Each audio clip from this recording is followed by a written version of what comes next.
브랜드 모니터라고 하는 설문조사 기관에서 올 8월에 발표한 현대인의 정신건강 실태 조사라는 보고서를 보면 정신적인 고통 또는 심리적인 질환을 겪고 있습니까? 하는 질문에 한국인 10명 중 3사람은 무기력증을 앓고 있다고 답했고, 또 4명 중에 1사람꼴로 수면 장애를 호소했으며 5명 중에 1사람은 불안 증세를, 또 20명 중에 3사람은 우울증을 앓고 있다, 이렇게 응답을 했습니다. 그와 같은 심리적이고 정신적인 질환의 원인이 무엇이라고 생각하느냐 하는 질문에 대해서 응답자들은 제일 많은 것으로는 지나친 경쟁 사회 환경이다, 이렇게 답했고, 경제적인 압박과 인간관계의 스트레스라는 순서로 원인을 꼽았습니다. 전체 응답자 중에 74%는 요즘 사람들은 누구나 다 우울증에 시달리고 있다, 이렇게 생각하고 있었으며 58%의 응답자는 심리적 고통이나 이 문제의 해결을 위해서 상담 혹은 치료를 적극적으로 받을 의향이 있다고 대답을 했습니다. 그런가 하면 현재 겪고 있는 정신적인 질환이나 심리적 증상이 하나도 없다, 이렇게 응답한 사람은 전체의 3분의 1에 불과했다고 합니다. 이것이 오늘날 우리 시대의 모습입니다. 우리가, 그리고 우리 주변에 있는 사람들이 이렇게 마음앓이를 하면서 살아가고 있다는 것입니다. 때로는 이러한 여러 유형의 내적 갈등, 그리고 공허함과 열등감이 자신을 향한 채찍질이 되어서 스스로를 더 발전시키고 노력하게 하는 동기가 될 수도 있지만 그렇지 못할 때가 더 많아 보입니다. 문제는 한평생 상처와 자기 열등감에 갇혀 살면서 스스로에 대한 건강한 자아인식을 잃어버린 채 절망감이나 자기 학대 또는 자기 연민에 빠져서 왜곡된 자의식으로 살아간다면 이것은 정말 심각한 문제가 아닐 수 없습니다. 우리가 주변에서도 그런 사람을 볼 때가 있고, 또 성경 속에서도 그런 인물을 만날 때가 있습니다. 그런데 바울을 한번 떠올려 보시기를 바랍니다. 바울이라는 사람은 사실 얼마나 대단한 사람입니까? 얼마나 잘난 사람입니까? 그는 히브리인 중에 히브리인이고 모든 지파가 부러워하는 베냐민 지파 출신입니다. 태생적으로 그는 오늘날로 말하면 아주 금수저라고 말할 수 있겠죠. 가말리알 문화에서 공부를 했습니다. 최고의 지식을 가지고 있었습니다. 그런가 하면 나면서부터 어떤 사람은 노예이고 또 어떤 사람은 겨우 살아갈 수 있는 그만큼의 자유를 가졌지만 이 사람은 로마 시민권자로 살 수 있었습니다. 뭐 하나 빠지는 것이 없었던 사람이죠.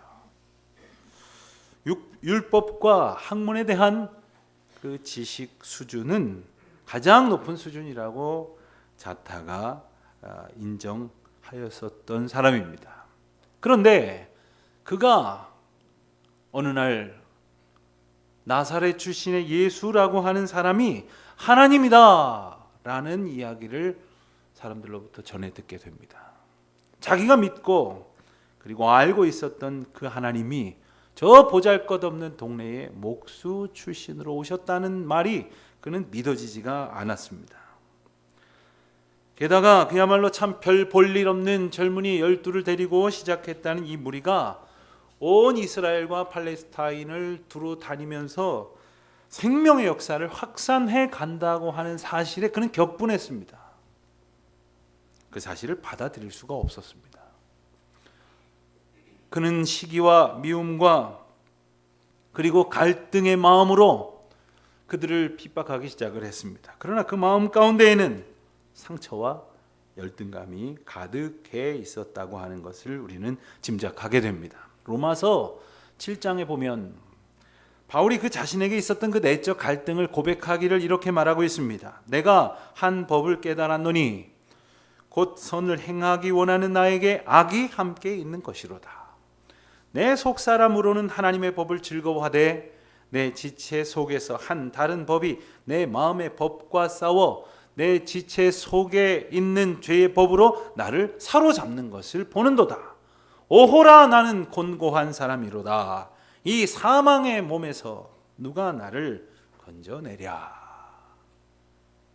이와 같은 탄식의 고백을 하고 있는 사람이 바로 바울입니다. 그러나 바울은 예수님을 만난 이후에 이 모든 아픔과 열등감과 갈등으로부터 진정한 해방을 맛보게 됩니다. 그리고 완전한 자유를 얻었음을 고백합니다. 그리고 예수님으로부터 얻은 그 자유, 그 크고 비밀한 그 자유가 너무나도 놀라워서 한평생 죽기를 각오하고 이 자유와 평강을 증거하기로 힘쓰며 살아가게 되었던 것입니다. 사랑하는 성도 여러분, 오늘날 우리 모두는 진정 자유롭기를 원합니다. 그런데 무엇이 과연 우리에게 자유를 가져다 주는 것입니까? 우리 생각하기를 돈이 많으면, 또 높은 지위에 오르게 되면, 아는 것이 많으면, 그리고 누릴 수 있는 것이 많아지면 자유로울 줄 알았는데, 조금 그러한 경험을 하게 되어도 기쁘지 않고 행복하지 못한 그러한 경험도 동시에 갖고 있게 되는 것입니다. 우리가 바라고 원했던 그 많은 것들로는 연약하고 어리석은 인생에게 결코 온전한 답이 될 수 없다는 사실을 우리는 조금씩 깨달아 가는 것입니다. 오늘 본문 말씀에서 우리는 그와 같은 내적 갈등과 공허함이라고 하는 인생의 질문 앞에서 답을 찾고 있었던 한 사람을 만나게 됩니다. 우리가 너무나도 잘 아는 삭개오라는 사람입니다. 아마도 여러분 초등학교, 아니 그 어린 시절부터 주일학교에서 이 삭개오에 대한 이야기는 참 많이도 들으셨을 것입니다. 오늘 그 사람을 한번 좀 생각해 보기를 원합니다. 어느 날 그 삭개오가 예수라고 하는 사람에 대한 소문을 듣게 되었습니다. 그런데 그 소문이 더 크게 그에게 와 닿았었던 것은 바로 오늘 읽은 본문의 앞절인 18장 35절 이하에 나오는 사건 때문이었을 것이라 여겨집니다. 그가 살고 있었던 여리고로 예수님과 한 무리가 다가오고 있었을 때 그 길에 있었던 한 맹인이 많은 사람들이 시끌벅적하게 지나가는 소리를 듣고 지나가던 사람을 붙들고 물었습니다. 이보시오, 갑자기 많은 사람들의 소리가 들리는데 무슨 일이요? 무슨 일이 일어난 거요? 그랬더니 이 앞으로 예수님이라는 분이 지나가신다는 것 아닙니까? 하는 이야기를 듣게 되었던 것이죠. 그는 보이지 않았습니다. 그리고 앉아서 구걸하는 터에 온갖 지나가는 사람들로부터 이야기, 저 이야기 끊임없이 듣고 살았을 거예요. 아마 언제부터인가 그 예수님이라고 하는 분에 대한 놀라운 이야기들도 듣고 있었을 거예요. 그런데 그분이 이 앞으로 지나가신다고 하니 그가 들었던 그 예수님을 붙들기를 원했습니다. 그리고 그분을 만나기를 원했습니다. 무엇보다 보지 못했던 자기 자신이 보기를 원했습니다. 그래서 사람들의 소리가 조금만 커질라 하면 예수님이 지나가는구나 하고 그쪽을 향해서 외쳤습니다. 다윗의 자손 예수시여, 나를 불쌍히 여기소서.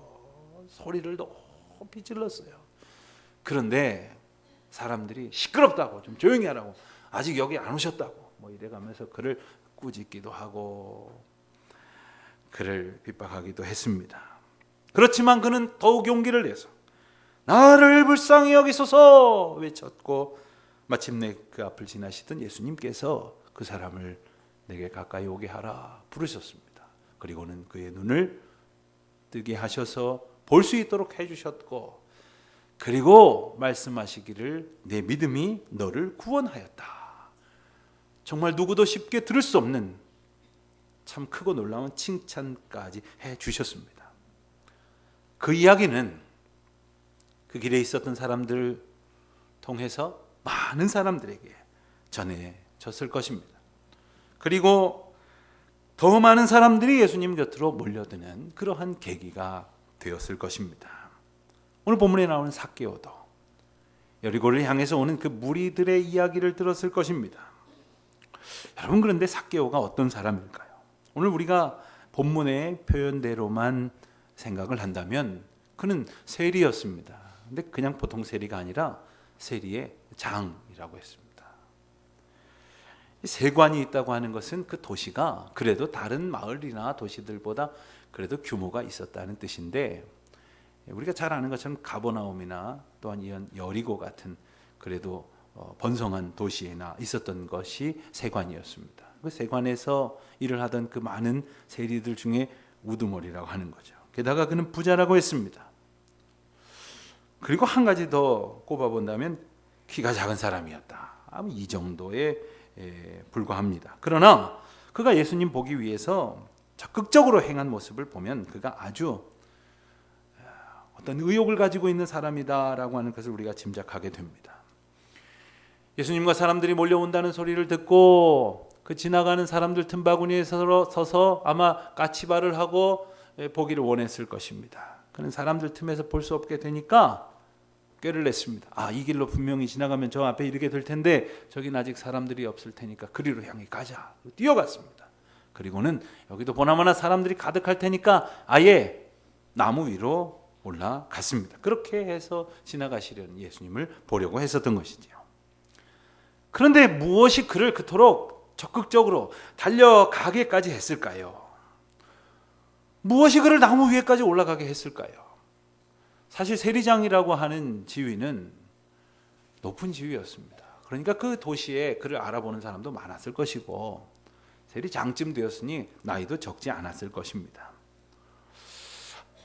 저는 좀 생각을 해보기를 그들이 많이 모였을 때에 삭개오가 나무 위에 올라갔다고 했는데 아마 나무 위에 올라간 사람이 삭개오 한 사람은 아니었을 것 같아요.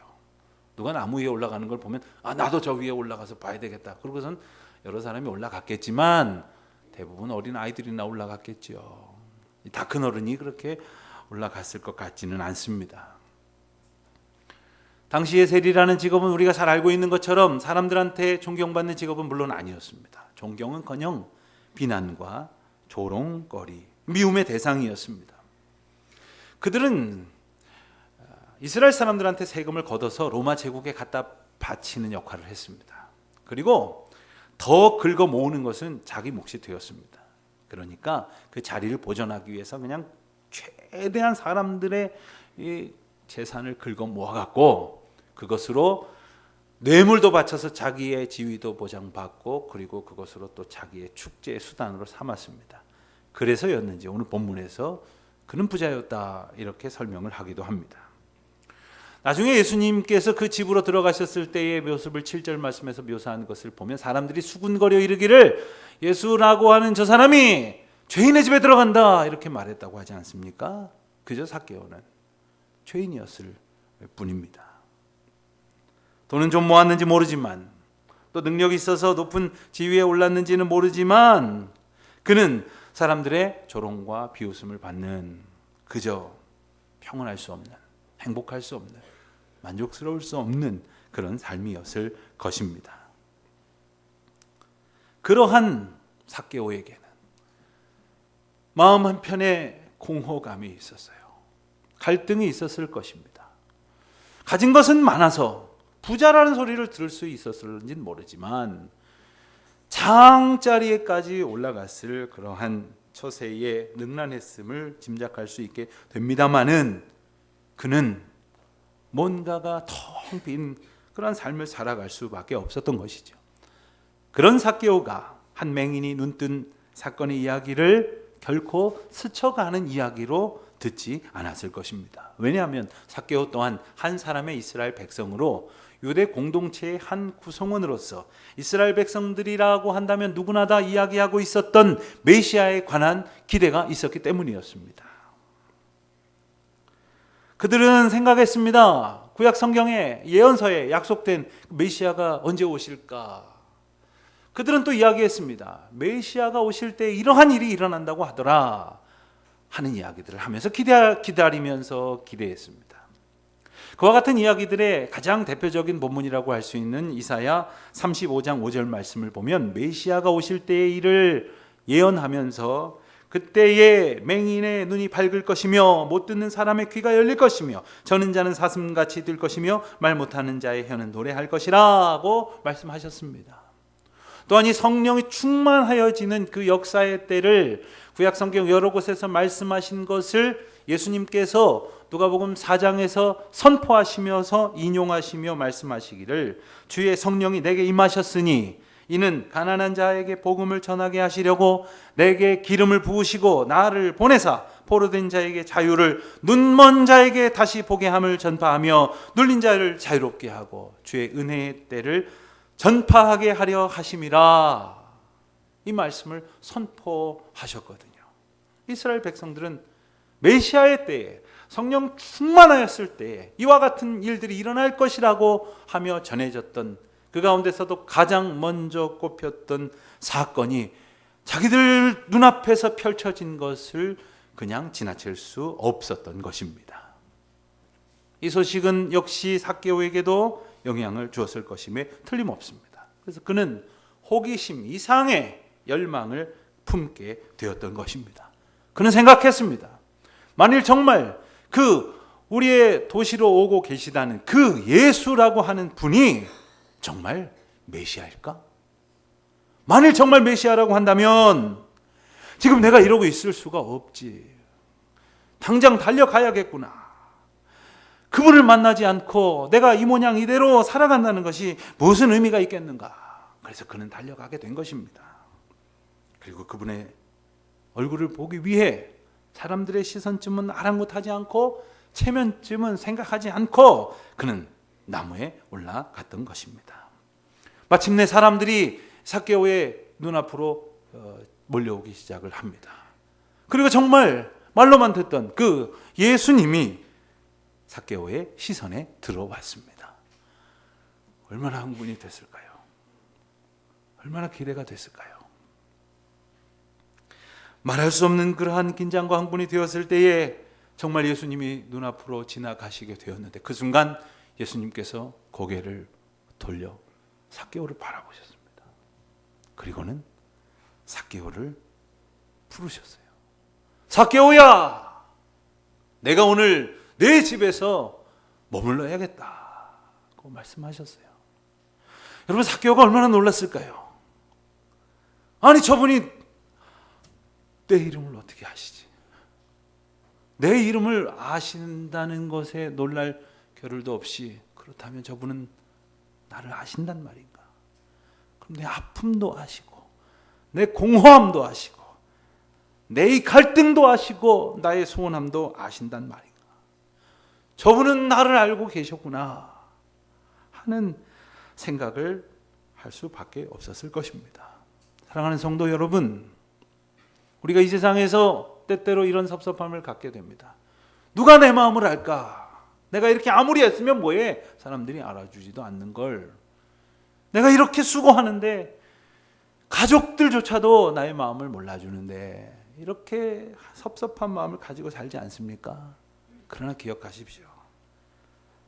우리를 부르신 주님께서, 우리에게 찾아오신 그리스도 예수께서 우리의 모든 것을 알고 계시며 삭개오의 모든 것을 이미 알고 계셨던 주님이 모든 것을 아신 채 오늘 다시 우리를 만나 주신다는 사실입니다. 저는 오늘 본문을 보면서 참 마음에 드는 구절이 있는데 그것은 5절에 예수님께서 삭개오에게 속히 내려오라 이렇게 말씀하시니까 6절에서 보니까 삭개오가 급히 내려왔다고 그랬어요. 아마 너무 급히 내려가다가 굴러 떨어졌을 뻔했을지도 모르겠습니다. 그러나 얼마나 기뻤는지 그는 정말 급히 내려갔습니다. 여러분, 우리는 예수님의 부르심을 소원합니다. 그리고 종종 예수님께서 우리를 부르시고 늘 인도하시는 것을 경험합니다. 그러나 우리는 어떻게 반응합니까? 정말 삭개오처럼 즉각적으로 모든 것을 제쳐두고 주님의 부르심 앞에 온전히 순종하고 있는지 생각해 봐야 할 것이겠습니다. 복음서에 보면 예수님께서 많은 사람들과 함께 다니실 때 어떤 사람들은 와서 예수님더러 내가 주님을 따르겠나이다 이렇게 말하기도 하고, 또 어떤 경우에는 예수님께서 어떤 사람들에게 나를 따르라 이렇게 말씀하실 때도 있었습니다. 그렇던 중에 한 번은 예수님께서 한 사람에게 나를 따르라고 불러주셨는데, 사실 생각해보면 이게 얼마나 놀라운 사건입니까? 예수님이 아무나 부르시지도 않았어요. 어떤 사람은 따르겠다 그러는데도 마을로 들어가라고 하고 집으로 가라고 그러고 네 삶의 터전으로 가라고 그러시는데 예수님께서 부르셨단 말이에요. 그런데 뭐라고 대답합니까? 나로 돌아가서 내 아버지를 장사하고 오게 하여 주시옵소서. 예수님 뭐라 그러셨죠? 죽은 자들로 죽은 자를 장사하게 하고 너는 나를 따르라. 저는 참 궁금해요. 그 사람이 따랐는지 안 따랐는지. 또 한 번은 이렇게도 말씀하셨습니다.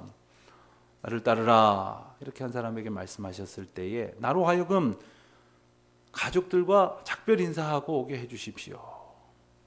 그런데 예수님께서 뭐라 그러셨습니까?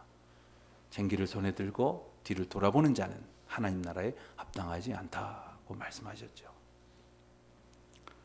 주님의 부르심에 우리는 어떻게 응답하며 살아갑니까? 정말 삭개오처럼 모든 것을 다 하나님 앞에 맡기고 즉각적으로 순종하며 주님을 따르는 우리들의 삶이 날마다 있어지시기를 바랍니다. 오늘 본문의 삭개오 이야기는 종종 한 장 앞선 누가복음 18장에 나오는 한 부자와의 예수님과의 만남과 비교되곤 합니다. 영생의 길에 대한 갈망을 가지고 있었던 한 부자가 예수님께 다가가서 이렇게 말했지요. 내가 무엇을 하여야 영생을 얻을 수 있겠습니까? 이렇게 질문했더니 예수님께서 대답을 하시기를 가서 내 소유를 팔아 가난한 자에게 주라. 그리고 와서 나를 따르라. 이렇게 말씀하셨지요. 그랬더니 그가 머뭇거리다가 근심하며 돌아갔다고 성경은 기록하고 있습니다. 그가 진리의 길, 영생의 길, 구원의 길을 원했지만 그에게 있는 재물 때문에 그는 그것을 내려놓지 않고는, 그것을 포기하지 않고는 온전한 영생의 길로 들어설 수 없다는 것을 예수님은 간파하시고 그에게 그것을 질문하신 것입니다. 삭개오의 경우는 어땠을까요? 5절 말씀에 보면 삭개오야 속히 내려오라. 내가 오늘 내 집에 유하여야 하겠다. 선포하시지 않습니까? 여러분, 이 말씀이 무엇을 의미한다고 생각하십니까? 단지 나 오늘 너희 집에서 쉬어야겠다 하시는 말씀입니까? 내가 너와 함께 하겠노라. 내가 너를 구원하겠노라. 너는 이제 나와 함께 하리라. 구원을 선포하시는 것 아닙니까? 생명을 선포하시는 것이 아닙니까? 이 주님이 우리와 함께 하신다는 임마누엘의 놀라운 약속이신 것입니다. 그러나 똑똑한 삭개오가 생각하지 않았을 리가 없습니다. 아니, 나 같은 죄인이, 모든 사람들이 다 날 조롱하고 비난하고 공격한 경멸의 대상인 내가 어떻게 주님과 함께 있을 수 있다는 말인가? 주님이 어떻게 우리 집에 오실 수 있다는 말인가? 생각하지 않았을 리가 없습니다. 하지만 그는 즉각적으로 순종하고 부르심을 붙드는 것으로 자기의 모든 생각과 찰나의 고민과 그러한 판단하려고 했었던 것을 다 내려놓습니다. 사랑하는 성도 여러분, 하나님 앞에서 너무 고민하지 마세요. 너무 판단하지 마세요. 주님께서 모든 것을 이끄실 때에 또 좀 고민해 봐야 되겠다고 하지 마시기를 바랍니다. 임마누엘, 내가 너와 함께 하리라 하셨더니 하나님의 임재는, 예수 그리스도의 선포는 삭개오에게 구원의 확신을 갖게 해 주었고, 그래서 그는 급히 내려와 예수님을 영접할 수 있었던 것입니다. 그 순간 삭개오를 괴롭히고 있었던 그 모든 마음의 문제와 영혼의 문제가 다 해결되고 말았습니다. 그것이 무엇이었습니까? 한마디로 자기가 채우려고 했었던 그 어리석음이 아닙니까? 주님의 부재로 인하여 내 마음이 비워졌다고 하는 탄식이 아닙니까? 야곱이 그랬고 다윗이 그랬으며 욥이 그러했지 않습니까? 성경의 수많은 인물들이 주님을 만나고 주님을 의지하면서 채워져야 하는 인생이 자기 자신에 의해서 채워질 수 있을 것이라고 애썼지만 그 순간 주님이 없다고 생각하며 탄식했던 그 안타까운 이야기들이 성경의 이야기가 아닙니까? 또한 그들이 주님을 만나서 그 마음이 주님의 임재로 가득하여진 것을 찬송하는 이야기가 하나님 말씀이 아닙니까? 사랑하는 성도 여러분, 주님의 임재를 날마다 경험하며 찬송하며 날마다 주님을 영화롭게 하는 저와 여러분이 되시기를 바랍니다. 그와 같은 은총을 깨달은 삭개오에게 나타난 가장 큰 표징은 바로 삭개오가 자기 자신의 죄를 본 것입니다. 그리고는 어떻게 합니까? 자기 집으로 오신 예수님 앞에서 겸손히 일어서서 이렇게 고백을 합니다. 주님, 저는 제 재산의 반을 가난한 사람들에게 나누어 주겠습니다. 그리고 제가 남을 속여 빼앗은 일이 있다면 그것은 4배로 갚겠습니다. 무슨 뜻입니까? 자신이 죄 가운데 있었다는 것을 고백하는 거예요. 그리고 회개하는 표로 그 모든 것을 다 돌이키겠다는 것입니다. 회개는 말로만 하는 것이 아닙니다. 생각 속에서 눈물 몇 방울로 되는 것이 아닙니다. 할 수 있는 한 삶을 돌이키는 것입니다. 이 재물이 본래 내게 있었던 것이 아니었음에도 불구하고 내 탐욕으로 인해서 내게 있었기 때문에 돌려놓겠다는 것입니다. 삭개오는 지금 예수님을 뭐라고 부르고 있습니까? 선생님 혹은 예수님 이렇게 부르지 않습니다. 주님! 그는 이미 예수님을 주님으로 고백하고 있어요. 나의 구원자시여, 나의 주인이시여, 나의 생명의 근원이신 분이심을 고백하고 있는 것입니다.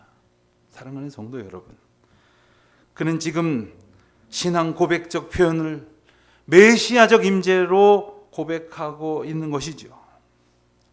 오직 주님의 임재 가운데에 기쁨으로 자유를 얻은 자가 부르는 고백은 주님의 이름을 부르는 겁니다. 주님, 모든 것을 아시는 주님, 모든 것을 아시고 나를 인도하신 주님이 어찌 모든 것을 감당해 주시지 않겠습니까?